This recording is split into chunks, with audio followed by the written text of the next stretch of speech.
Have you ever met a person who radiated evil? What were they like? Extreme narcissist. The guy sent emails to me and my boss about my poor work performance while I was sitting at my dying mother's hospital bed. When I returned from that trip a week later, he was literally standing in my office with a tape measure. Apparently he took my absence as an opportunity to take my office permanently. I have a higher job title than this guy to top it off. And no, he didn't get the office. I went to pick up a takeout order at a restaurant/bar near me. I walk inside and there is a guy standing by the door also waiting for his takeout order. He never said a word, just stared at me the entire time he was waiting. My gut told me I was unsafe. The cashier gave him his food and he stood there for a minute or two, like he was thinking of a reason to stall. He asked the cashier for another order of wings. I texted my husband and asked if he could pick me up because this guy was giving me the creeps. As soon as my husband arrived, creepy guy said, "Actually, I think I'm fine with a dozen. You guys enjoy those wings," and he left. I get the chills thinking about how I could have potentially been mugged or worse if I didn't listen to my gut that night. I was on the subway coming home from work one night. I had an hour and a half commute and one transfer.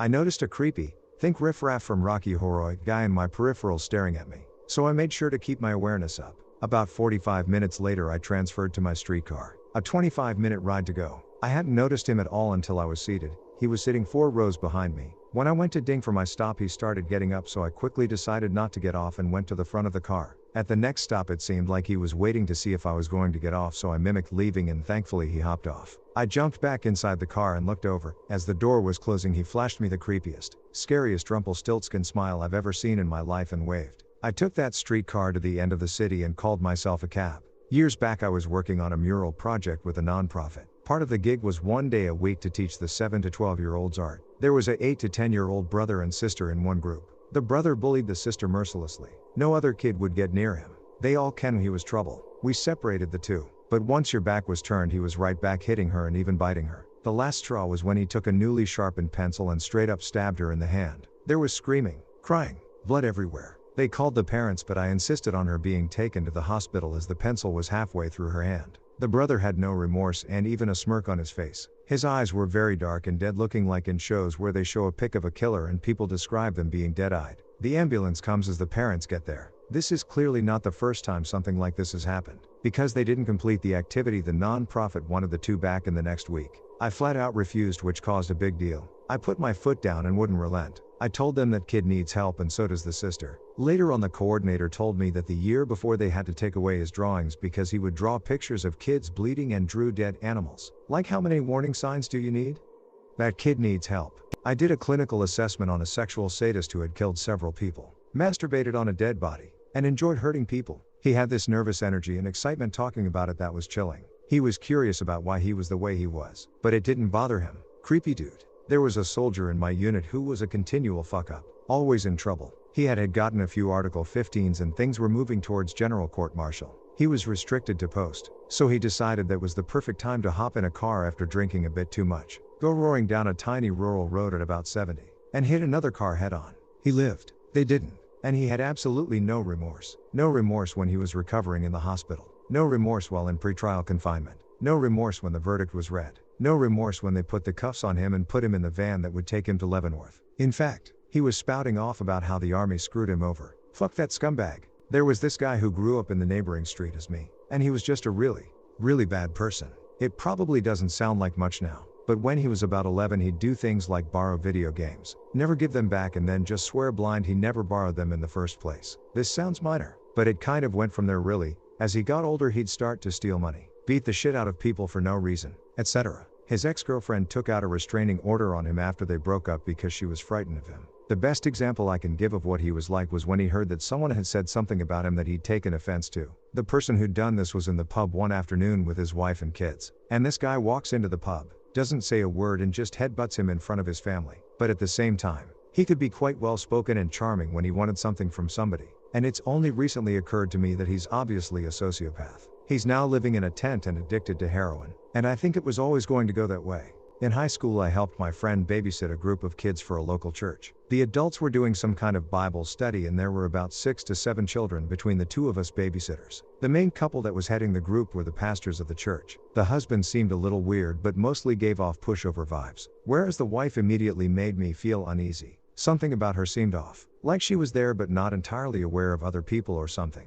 almost like she would be saying and doing everything in the exact same wooden way with or without anyone else there. This couple had 3 adopted kids and one was a 5-year-old Russian boy that the mom literally referred to as the orphan a few times. She told my friend and I very blankly how we can't give in to his demands because he has little orphan boy syndrome. So don't give him any snacks or any privileges when he asks. This little boy definitely had some psychological and possible developmental issues, but was honestly one of the more endearing kids in that group and was nowhere near as creepy as the mom or the other 2 siblings made him out to be. The other 2 kept him at a distance and wouldn't directly speak to him, but would talk to us to communicate with him, like staring me down with tunnel vision and telling me Victor needs to stop playing with his napkin as Victor was right next to them trying to tell them something and waving his napkin at them. When the parents finished their Bible study, the dad came back in first and played with the kids, including the Russian one, and he seemed like a genuinely kind person that loved the kids. Then when the mom entered the room, the entire dynamic shifted and the dad and 2 kids stopped interacting with the Russian kid and became much more formal. And the mom immediately began lecturing my friend and I about how the Russian kid was not to be playing with his sister's Legos. She said something to my friend about how this is the burden God has given this family and we must follow through with it now. This poor little kid definitely seemed to have issues, but the mom struck me as being an insidiously sadistic and abusive person. The way her voice never changed tone and her facial and bodily expressions and movements never wavered gave me the biggest case of the creeps. I wish my friend and I would have known better then and had reported this to CPS.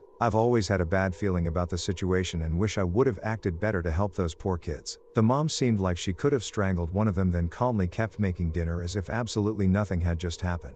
Fuck yes, my old boss, superficially charming, obsessed by money, evil to the core. Just one tale amongst many. A colleague who had recently become a father was tragically killed in a motorcycle accident. Being a small, close-knit community in a foreign country, we rallied round and did as much as we could for the grieving widow. Our boss contacted her and told her that she would look after the child, who would never want for anything, then tried to buy her. Our boss, rich, childless and in her 50s, turned up at the house with a bag of money and tried to take the poor, fatherless child from its mother and, then, on being rebuffed, refused to help with any costs at all. I have so many others. Worked with this guy who was very outgoing and most would describe him as nice but a little odd. He always made the hair on the back of my neck stand up, and avoided him when I could. A work friend asked why I was rude to him and all I could say is that he gave me the creeps. He had never did anything specific or say weird things. It was just odd vibes. His wife and he killed a little girl they adopted. Beat her to death. Trust your instincts. This kid at my music camp when I was in middle school, he didn't really talk to anyone, and always played his cello very aggressively.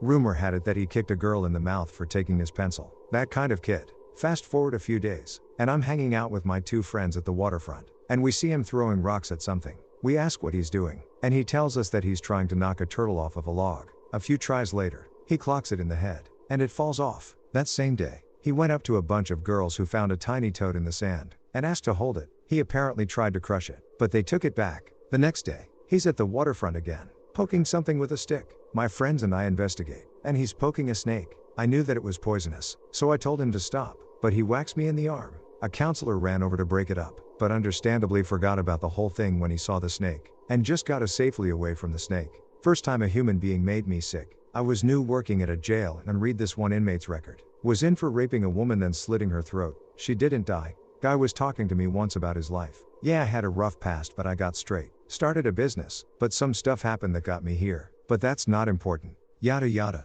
Dude, you're a murdering rapist. My stomach turned. Yep. I worked at a psych hospital for a bit and encountered a couple very evil people. The scariest were the ones who were attractive and polite/funny. But when they looked at me, I could just feel that I was nothing but prey. They look through you, slightly, like, make you feel out of focus, like you're an object. Their eye contact lingers and doesn't break. You don't really notice it at first, but they're always measuring. They have little to no ability to break eye contact. And it's fucking. There's something mental inside you that feels hunted when they do that shit. Hunted, wait, evaluated, calculated, stripped, but not human. IDK. I've met a few, and the one that stands out was like that. There was no charm, no playfulness to it, no gamesmanship to it, nothing personal about it. Ike, that's how I'd describe the look. IDK if that's close to what you felt. My mother spent the first 15 years of my life in hell because of her. Haven't seen or spoken to her in almost 20 years now, and I still get a cold chill down my spine when I think of her. She was very abusive and manipulative. She always told me she hated me from the time she found out she was pregnant. I believe her because her actions confirmed it. My wife's mother is like this. Her father was an abusive alcoholic. The mother would get the father worked into a rage until he started beating her, and then call the children in to watch. She would regularly get him worked up until he worked over my wife. As a child, she was the firstborn in the family. When she was born, they sent her back to India because in their culture, I guess babysitters weren't a thing. The family or village cared for the children. So when my wife was 5, they brought her back from India. She had no idea who her parents were. They were strangers. There was no bond. This reminded my mother-in-law of her father's family, whom she hated. My wife had a bond with the father's family but not the mother's family. So, my wife became the scapegoat, the black sheep of the family, and she bore the brunt of it. She wasn't really allowed to have friends at school or play with friends. As the eldest, she was expected to do most of the chores. At one point, they moved back to India when my wife was maybe 7 to 10 years old or similar, and the neighbors would walk by and hear the mother beating her daughter so frequently that they approached my wife and asked her if she would like to be adopted. They returned to North America, and regular beatings continued.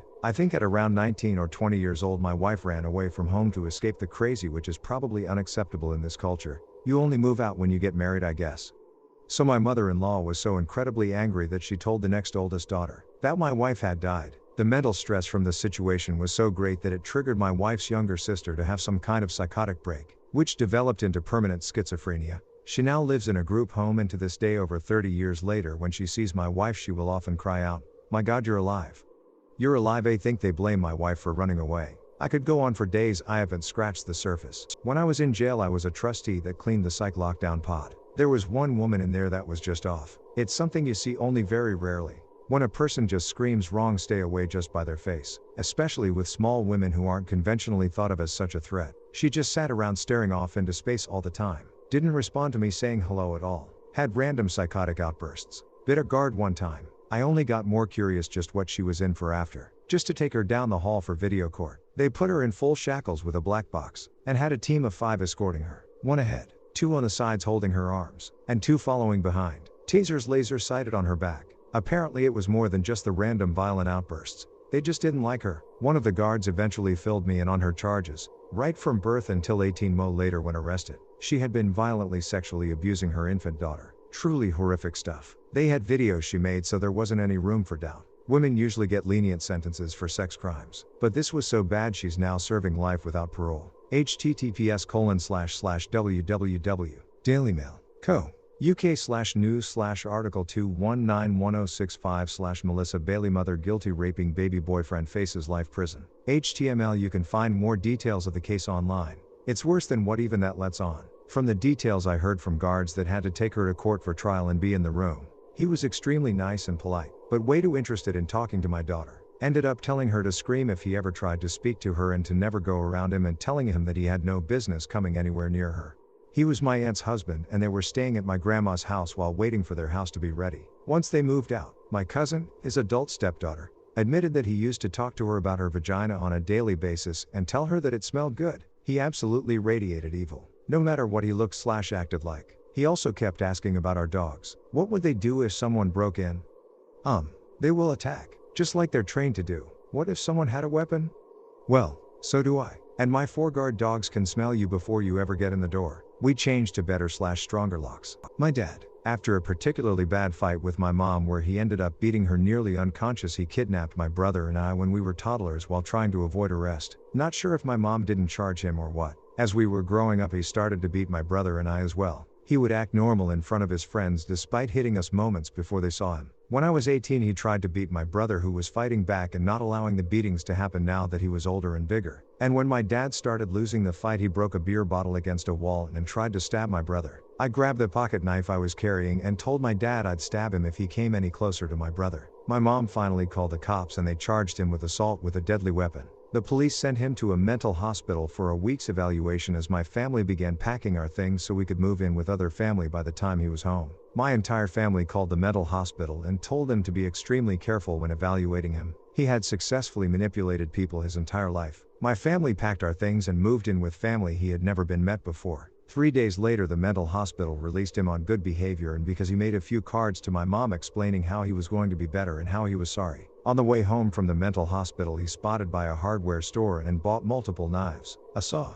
and some rope. He put them in his backpack on top of his card saying he was sorry and that he was going to be better from now on. He came home to an empty house, unexpectedly. He messaged every family member asking us to forgive him and come home so we could talk things out. None of us responded. He used the rope to hang himself. Once he realized his plan to murder us had completely failed. Yes, a former patient of mine. I'm not squeamish, at all. But that guy creeped me out. There was always a feeling of unease, of lurking danger. He didn't stare or anything conventionally creepy. He was so ill he couldn't move without assistance. Just that feeling, and it was worst when he finally died. I've seen my fair share of corpses, and usually there is a feeling of peace and okayness. Back then I worked with the very old folks. Not with this guy. Oh no. It was pure discomfort, hitting you in the face. A kind of appalling wrongness and overwhelming feeling that this guy was not going to a nice place. I almost believed it was hell looking at him, and I'm an atheist. What I found out a week later was almost relieving. He presumably killed his own baby boy, because he was in the way. The older boy wasn't so much of a burden,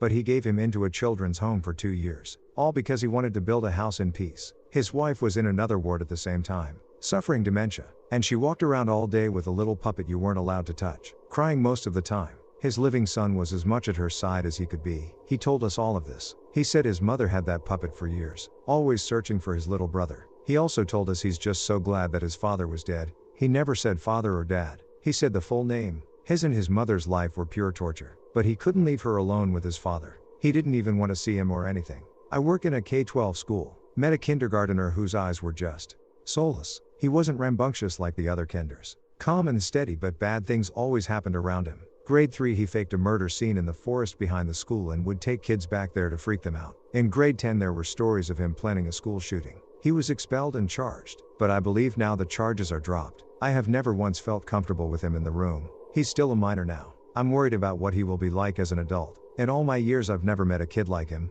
We tried several social interventions on the school level. He was good at always giving the correct answer without any emotional response. I told this story before. Back in February 2003 I was living in San Diego. My son was a toddler at the time and we liked to go to the zoo or other places to check out animals and stuff on Fridays. My day off. That day we were driving around Lakeside, CA, where they have a lot of farms with horses and cows, etc. As we were driving back that afternoon I pulled up at a stop sign in front of El Capitan High School. In front of me to the right at the corner was a man in flowing robes and long unkempt hair. He looked like a religious prophet of some sort. Typical California. Nothing to see here, right?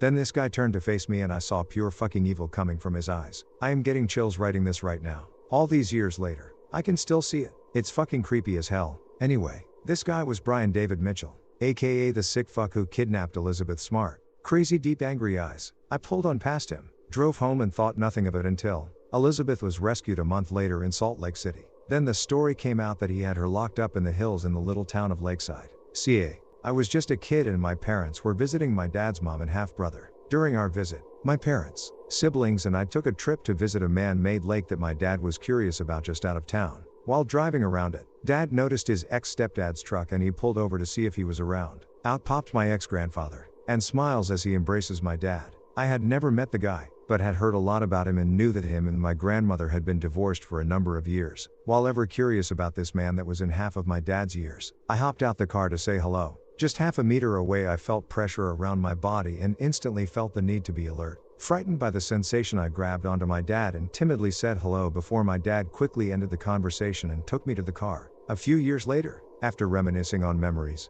Dad told me he remembered that experience and told me that he noticed I felt the man's evil aura, and he felt the need to protect me. A little while later, as an adult listening to my dad and his siblings talk, I learned that he had been in prison for sexual assault and that he also sexually assaulted his children. For all I know there's probably more disgusting things he's done that I have not been told, but his children that still hold his family name are in the process of taking on the surnames of my grandmother and her relatives so they don't have anything that associated with him. Honestly really glad that I learned all this in a timely way and that my dad had enough sense to notice I was uncomfortable. I used to intern at a Rite Aid in South Jersey that filled about 2,100 prescriptions per week, and we hated one customer. Something traumatic must have happened to her because she was extremely angry at us all the time for absolutely no reason at all. She conditioned our bodies to feel scared after just a few visits. If there was an issue processing her prescriptions and it couldn't be fixed before she came in, you'd think there were 300 Spartans in that bitch.